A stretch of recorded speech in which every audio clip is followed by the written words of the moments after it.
Assalamualaikum warahmatullahi wabarakatuh. Selamat datang kembali di channel Jalan Cerita, yang akan mengupas putar informasi kriminal yang pernah terjadi. Penutupan lokalisasi Gang Doli di Surabaya seakan membawa ingatan orang pada kasus pembunuhan berencana yang diotaki muncikari papan atas, Sumiasi alias Sumiarsi, pada tanggal 13 Agustus tahun 1988. Korbannya adalah Komandan Primer Koperasi Angkatan Laut Letnan Kolonel Purwanto Sunarsi, istri Purwanto, Haryo Bismoko, Haryo Budi Prasetyo, anak Purwanto, dan Sumaryatun, kerabat. Pelakunya, selain Sumiasi sendiri, juga suaminya, Jais Adi Prayitno, Sugeng, anak Sumiasi, Sersan II Adi Saputro, menantu, serta Nanok dan Daim pegawai Sumiasi. Pembunuhan keji itu dilakukan di rumah Purwanto, Jalan Duku Kupang Timur 17, Surabaya. Korban tewas setelah dipukul dengan antam, alu besi oleh para pelaku. Berikut adalah kronologi keji yang dilakukan Sumiasi dan keluarganya. Sumiarsi dan Sugeng, terpidana mati kasus pembunuhan keluarga Letkol, Mar, Purwanto pada 1988, dieksekusi mati pada Jumat, tanggal 19 Juli tahun 2008 silam. Sekitar pukul 24 waktu Indonesia Barat, nyawa ibu dan anak itu lepas dari raga di hadapan regu tembak Brimob.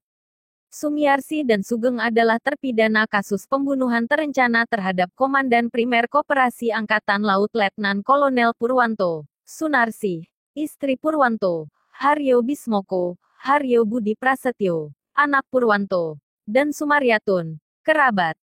Sumiarsi alias Mami Ros adalah mucikari papan atas di Gang Doli, Surabaya.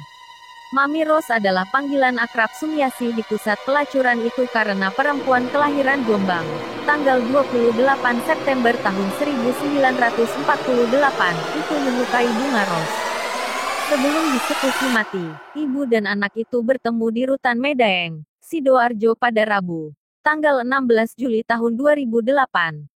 Sekitar pukul 3 waktu Indonesia Barat, Sumiarsi dibangunkan oleh petugas dan diajak ke ruang registrasi Rutan Medaeng. Di sana, Sumiarsi dipertemukan dengan anak bungsunya, Sugeng. Suasana haru menyelimuti keduanya. Kedua terpidana mati kasus pembunuhan berencana ini berpelukan penuh haru menjelang eksekusi mati pada tanggal 19 Juli tahun 2008. Sumiarsi tak mampu menahan kepedihannya saat berhadapan dengan buah hatinya. Dia meminta maaf kepada Sugeng karena melibatkannya dalam pembunuhan. Sumiarsi merasa Sugeng hanya ikut saja. Berulang kali mantan mucikari Gang Doli itu mengucapkan kata permintaan minta maaf pada Sugeng, ungkap salah seorang petugas. Keesokan harinya sekitar pukul 10 waktu Indonesia Barat, Sumiarsi menerima kunjungan dua pendamping rohani, yakni Pendeta Andreas Nurmandala dan Jonathan Gi. Kemudian Andreas mengurus proses izin kunjungan keluarga Sumiarsi. Sekitar pukul 9.30 waktu Indonesia Barat, Sugeng dikunjungi pendamping rohaninya, Ustaz Nur Waliin.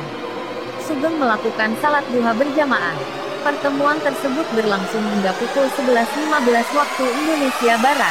Kemudian, pada Jumat, tanggal 19 Juli tahun 2008 Sumiarsi dan Sugeng dieksekusi sesuai ketentuan Undang-Undang Nomor 2 PNPS 1964 tentang tata cara pelaksanaan pidana mati. Sebelum dibawa ke tempat eksekusi, Sumiarsi dan Sugeng diberi pakaian bersih dan sederhana serta didampingi seorang rohaniwan. Mereka sudah ditunggu dua regu tembak yang siap sejak 1 jam sebelumnya. Setelah persiapan beres, jaksa menyaksikan komandan regu munisi 12 tusuk senjata laras panjang.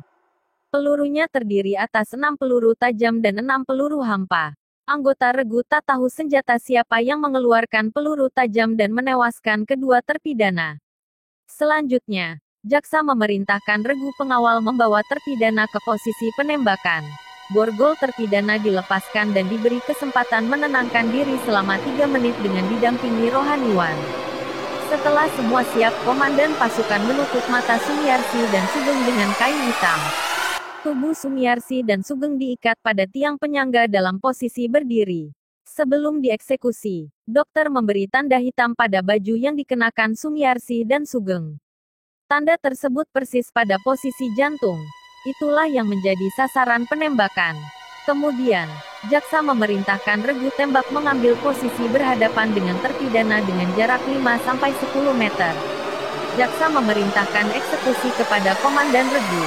Sebagai tanda kepada anggota, Komandan Regu mengacungkan pedang ke depan sebagai isyarat siap.